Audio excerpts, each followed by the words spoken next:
कैसे लोग सिद्धांत बदल देते हैं हमको ये नहीं समझ में आता है। एक तरफ गांधी खड़ा है, दूसरी तरफ इस देश के अंदर गोडसे खड़ा हुआ। एक तरफ आदमी जो है मार काट करने में भगवा आतंकवादी के रूप में जो है लोग खड़े हैं, तो दूसरे तरफ तो तिरंगावादी लोग खड़े हैं। धारा 370 के समय ही विजेंद्र जी समर्थन दे दिया था, या अपना ओरल एक समर्थन दिया भारतीय जनता पार्टी की विचारधारा को। उसी समय से कांग्रेस को अलर्ट हो जाना चाहिए। राहुल गांधी जी, सोनिया गांधी जी और प्रियंका गांधी जी और कांग्रेस नेतृत्व का भी जो है ये लापरवाही सा था कि ऐसे गद्दारों को उन्होंने अपने पार्टी के अंदर जगह दिया। और ये कांग्रेस जो जब टूटी है तो ऐसे ही गद्दारों की वजह से टूटी है। ज्योतिरादित्य सिंधिया का पूरा परिवार, राजनीतिक रूप से पूरा परिवार ही गद्दार है। वो कांग्रेस के साथ राजनीति करते हैं, उनको बड़ा पहचान मिलता है, उसके बाद वो बीजेपी का तलवा चाटते हैं। लाइव टीवी, सच सबसे आगे। रूप से देखिए, जो आदमी अपने पूर्वजों से सीखता है विजेंद्र जी, वही करता है वो। और अवसरवादिता की राजनीति तो सिंधिया परिवार में था ही जो है। तो माने पूरे परिवार की जो पहचान थी, वो पहचान जो है कांग्रेस पार्टी ने उस परिवार को दिया, पूरे मध्य प्रदेश के अंदर जो है कांग्रेस को दिया। और आज एक छोटी सी लालच की वजह से, छोटी सी लालच क्या जो है, अभी हमारे तमाम साथी लोग थे, आपस में हम लोग बात कर रहे थे इसी विषय पर, तो ये उन लोगों का साफ साफ कहना था, यूपी के बनारस के भी अंदर कि मध्य प्रदेश के अंदर सीधे कार्यकर्ताओं की उम्मीदों की जो हत्या किया है ज्योतिरादित्य सिंधिया ने, ये जो है कांग्रेस के साथ जो दगाबाजी की है। तो ये पॉलिटिक्स का बहुत ही पुराना ट्रेंड रहा है, सरकार गिराकर मानसिक रूप से एक लुटेरापन का एक बड़ा है। और हमको तो लगता है कि ज्योतिरादित्य सिंधिया जी जो है डरपोक खानदान से भी आते हैं। सत्ता के हनक में केंद्र में बैठी हुई मोदी और शाह की जो जोड़ी है, वो अब मतलब धमकी दे करके और लोगों को गलत मुकदमे में फंसाने के एवज में भी जो ज्योतिरादित्य सिंधिया हो सकता है कि वो जेल जाने के डर के वजह से भारतीय जनता पार्टी जो है ज्वाइन कर लिए।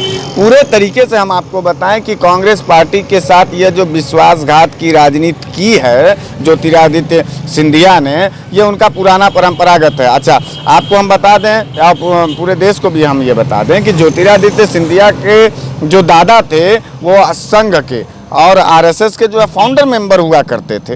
तो जो व्यक्ति, जिसका खानदान का जो है सर्वोच्च व्यक्ति ही जो है देश के जो है कि बंटवारेबाज और नफरतबाजों के खेमे से पैदा हुआ हो, तो उसकी पैदाइश कहीं ना कहीं आकर के जो है कि उसका रंग दिख गया। और यूँ एक तरीके से कहिए कि ज्योतिरादित्य सिंधिया ने राजनीतिक के क्षेत्र में घिरगिट जैसा रंग बदल करके राजनीति को जिस तरीके से कलंकित किया है एमपी के अंदर। 2 बार तो कैबिनेट मंत्री भी रह चुके हैं कांग्रेस ने। आपको हम बता दें, कांग्रेस के अंदर यूथ लीडरों में वो 2nd नंबर के लीडर थे ऑल इंडिया लेवल पर।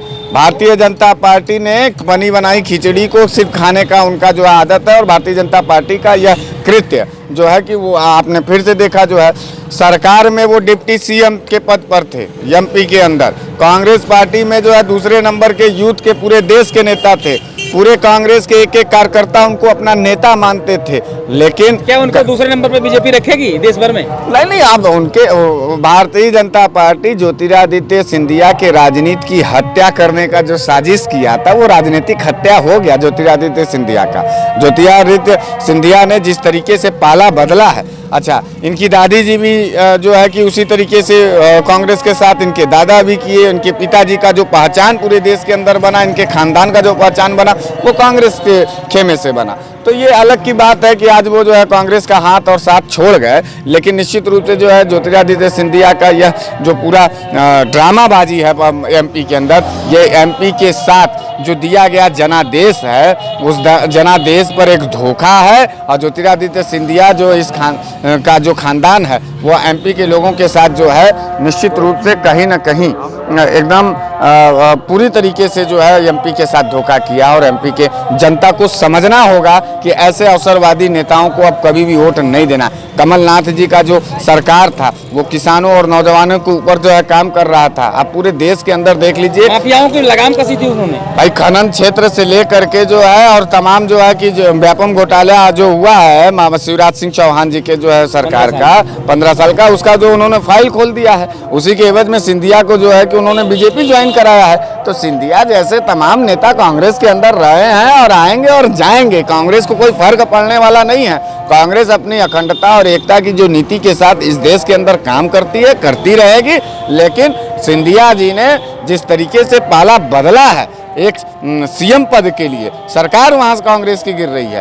तो निश्चित रूप से कहीं ना कहीं से जो है क्या लालची। कांग्रेस भी सेंध लगाई है बीजेपी में? ऐसा सुनने में आ रहा है कि बीजेपी के विधायक भी संपर्क में है कमलनाथ के। देखो यार, जैसा करोगे वैसा पाओगे भाई साहब। तो आप हमारे हमारे हमारे पीठ पर खंजर घोपेंगे तो हम भी कहीं ना कहीं से आपके सामने आपके ऊपर वार करेंगे। तो ये राजनीति का खेल है और इसमें कांग्रेस जीतने जा रही है। और ज्योतिरादित्य सिंधिया का जो जिस तरीके का पूरा स्ट्रक्चर है राजनीति का, वो खत्म और ध्वस्त हो गया। और एक तरीके से ये कहा जाए कि एक अच्छा नेता जो है मध्य प्रदेश से अब खत्म हो गया, उसका भविष्य खत्म हो गया। और इन लोगों का ये पुराना आदत रहा है विजेंद्र जी। वो तो युवा है, खत्म कैसे हो जाएगा उनका? अब जनता अब भाई देखिए, हमारा बनारस के अंदर जो हम जैसे नौजवानों के अंदर आक्रोश है उनके पाला बदलने पर। जिस देश के पार्टी और नीति और कैसे लोग सिद्धांत बदल देते हैं, हमको ये नहीं समझ में आता है। एक तरफ गांधी खड़ा है, दूसरी तरफ इस देश के अंदर गोडसे खड़ा हुआ। एक तरफ आदमी जो है मार काट करने में भगवा आतंकवादी के रूप में जो है लोग खड़े हैं, तो दूसरे तरफ तो तिरंगावादी लोग खड़े हैं। तो इस लड़ाई में, इस दौर में, अच्छा धारा 370 के समय ही विजेंद्र जी, जिस समय इन्होंने समर्थन दे दिया था या अपना ओरल एक समर्थन दिया भारतीय जनता पार्टी की विचारधारा को, उसी समय से कांग्रेस को अलर्ट हो जाना चाहिए। राहुल गांधी जी, सोनिया गांधी जी और प्रियंका गांधी जी और कांग्रेस नेतृत्व का भी जो है ये लापरवाही सा था कि ऐसे गद्दारों को उन्होंने अपने पार्टी के अंदर जगह दिया। और ये कांग्रेस जो जब टूटी है तो ऐसे ही गद्दारों की वजह से टूटी है। और ये पूरी तरीके से कांग्रेस संबोधन गद्दार शब्द से है। हाँ, निश्चित रूप से ज्योतिरादित्य सिंधिया का पूरा परिवार, राजनीतिक रूप से पूरा परिवार ही गद्दार है। वो कांग्रेस के साथ राजनीति करते हैं, उनको बड़ा पहचान मिलता है, उसके बाद वो बीजेपी का तलवा चाटते हैं। तो ये उनकी खानदानी पेशा, अंतर्गत पेशा का काम है। बनारस से लेकर के पूरे मध्य प्रदेश के अंदर जो है ज्योतिरादित्य सिंधिया का यह जो कृत्य है, इस कृत्य पर जो है पूरे देश के अंदर में जनता का वोट लेकर कुर्सी पाने के लिए कैसे पाला बदलते हैं? फिर क्या जनता में दोबारा नहीं जाना है उनको? बिहार की जो जनता थी, अब तक नीतीश कुमार मुख्यमंत्री बने रहे हैं, चुनाव होने वाला है, क्या हालत उनकी होगी या इनकी क्या हालत होगी? देखिए, अब ज्योतिरादित्य सिंधिया जी के साथ साथ नीतीश कुमार जी का जो मामला है, नीतीश कुमार जी भी अब जो है जनता से, उनका भी जो अस्तित्व रहा है वो जनता से अब उठ चुका है। और जनता के बीच में अब नीतीश कुमार की पार्टी नहीं रह गई है। ज्योतिरादित्य सिंधिया भी जो है उसी तरीके से मध्य प्रदेश के अंदर अब उनका भी राजनीतिक कोई क्रेज नहीं रह गया है। तो ये हमारे कांग्रेस के एक सबसे महत्वपूर्ण बात। तोड़ा कौन? अमित शाह के घंटे में कांग्रेस ने अपने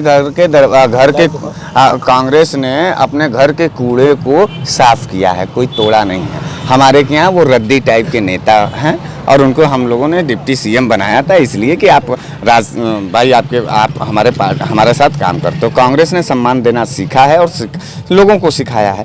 अब ये उनकी राजनीतिक गद्दारी है, उन्होंने वो छोड़ करके वो चले गए हैं वो, और हमारे के यहाँ वो कूड़े के बतौर थे। और हम लोग भी जो है हमारे कार्यकर्ताओं का खून, इतना बड़ा दिल है। हाँ, एकदम निश्चित रूप से हमारे के यहाँ कूड़े थे। आज होली का समय था, हमने सफाई करवा दिया जो अपने घर में। तो ये भारतीय जनता पार्टी का ये पुराना बीजेपी उसको उपलब्धि मान रही है। हमारे के यहाँ के कूड़े और जूतों और चप्पल को ही बीजेपी और भारतीय जनता पार्टी जो है उपलब्धि मानती है। यानी हमारे के यहाँ का जो घर का जो कांग्रेस पार्टी का जो कूड़े रद्दी टाइप के लोग होते हैं वो भारतीय जनता पार्टी में जाके सांसद बनते हैं। तो कांग्रेस की ये हैसियत है। ऐसे हजार ज्योतिरादित्य सिंधिया आएंगे और जाएंगे, कोई दिक्कत नहीं है। और पूरे होली के मिजाज में जो है ये जो खलल अंदाजा, वहाँ लोग खुशी, बीजेपी वाले बड़ी खुशी से मना रहे हैं। भाई देखिए, एक बात बताए, जब चोर के घर में कोई चोर जाएगा तो चोर मिलेंगे तो मौसेरे भाई हो जाएंगे। तो आज एक चोर जो है दूसरे चोर के घर में चला गया है, तो इसलिए वो बड़ी खुशी है। तो इस तरीके से लुटेरों और दगाबाजों का ये जो पूरा खेमा है भारतीय जनता पार्टी, वहाँ से चलने दीजिए। हम लोग जो है बनारस के अंदर हैं, एमपी के साथ जो गद्दारी किया गया, जनता उसको फिर जो उनको जिस लालच में वो गए हैं, उनकी जो है राजनीतिक कैरियर खत्म होगी। एमपी के अंदर हमको नहीं लगता कि ज्योतिरादित्य सिंधिया जो है फिर दोबारा कभी राजनीति में स्टैंड हो पाएंगे, खड़े हो पाएंगे। अगर खड़े होते हैं तो निश्चित रूप से धन बल का जो है पूरा प्रयोग हुआ होगा। और भारतीय जनता पार्टी जैसे गद्दारों को जो है फिर शासन सत्ता देने का मतलब कि तमाम हजारों युवा आत्महत्या करने पर मजबूर होंगे, किसान आत्महत्या करने पर मजबूर होंगे। और पूरे देश की जनता भारतीय जनता पार्टी की नीति को समझा है। हमारे यहाँ के कूड़े करकट जो है भारतीय जनता पार्टी, जनता कहती है हमारा नेता तो शिवराज जी जैसा होता है। अब वहाँ की जनता तो अभी आपके चुनाव में देखिए मैंडेट मिला, वहाँ की जनता तो करिए कि हमारा मुख्यमंत्री कमलनाथ जैसा होना चाहिए। हुआ कि नहीं हुआ? कमलनाथ हैं कि नहीं है? तो कमलनाथ और उनके अंदर जो है एक बड़ी ब्रॉड स्किल पॉलिटिक्स क्षमता है और उनका कोई टक्कर ले नहीं सकता है। तो निश्चित रूप से जो है कि ज्योतिरादित्य सिंधिया के जाने से कोई असर नहीं पड़ता है कांग्रेस के ऊपर। लेकिन यह गद्दारी और जनता को समझना होगा। यह गद्दार खानदान के लोग गद्दारी के खेमे में जाकर के हाथ मिलाए हैं। एमपी की जनता इनको जवाब देगी। और भारतीय जनता पार्टी जो है अब अपने पतन पर है। जब कांग्रेस जैसे जो है कि तमाम टुच्चे टाइप के नेता हमारे के यहाँ कहे जाते हैं, टुच्चे टाइप के, तो वो टुच्चे टाइप के नेता थे ज्योतिरादित्य सिंधिया। वो गए, उनको ढेर सारी मुबारकबाद। हमारे घर की गंदगी साफ हुई, कांग्रेस अब फ्रेश हो रही है, कांग्रेस अब खड़ी हो रही है पूरे तरीके से। जो है कांग्रेस अब नए चेहरों के साथ नए पूरे चेहरों देश के साथ खड़ी। के- आप भी कुछ देश के कहेंगे, अंदर प्रतिक्रिया देंगे? आएंगे। ये थे बनारस वाले मिश्रा जी। हमारी बात हुई है, डिबेट हुई इस मुद्दे को लेकर कि जो कांग्रेस में ज्योतिरादित्य सिंधिया जी का इस्तीफा हुआ, बीजेपी ने उनको तुरंत मतलब लगे हाथ लपक लिया। इतना जल्दी बीजेपी में क्या थी कि ऐसे लोगों को उठा के अपने पास रखना? क्या बाकी देश भर में बीजेपी नेता नहीं पैदा कर पाई? आखिर में ऐसा क्यों करने जा रही है? इस पहले नीतीश को थोड़ा अपने पास रखा, मुख्यमंत्री बनाया, फिर बीजेपी मध्य प्रदेश में हो रहा है, इसके पहले और कई सारे लोग टूटे और गए। तो ये मुझे लग रहा है महाराष्ट्र का बदला लेने की बात हो रही है मध्य प्रदेश में। तब तक के लिए नमस्कार। द लाइव टीवी से ब्रिजेंद्र यादव, वाराणसी। लाइव टीवी, सच सबसे आगे।